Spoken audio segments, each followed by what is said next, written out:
Umani ng positibong reaksyon sa mga netizen ang video ng grupo ng mga dolphin na tila naglalaro sa karagatang sakop ng Tabaco City. Ayon sa uploader na si Lorenzo, galing siya sa Catanduanes ng araw na maswerteng nakuhanan niya ng video ang naturang mga dolphin.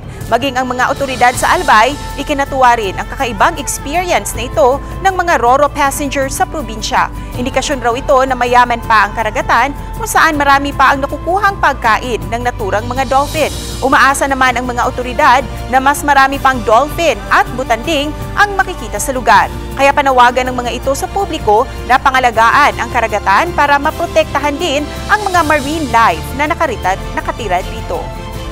So from Catanduanes, first time ko umailing na kadakol kong dolphin sa Siring Tabaco. Although may mga ibang lugar man po dito sa Pilipinas sa mga dolphin. Same reaction man po giraray, maubaon sa pagmati pag nakain ito pagang. Actually, namamataan ta po talaga yan ng mga sightings na yan. Pag summer season, tag-init, magayon ang panahon, dakol ang ang nutrients digdi sa tuyang mga areas. Kaya baga po nahiling talig ang mga botanding, arog na panahon.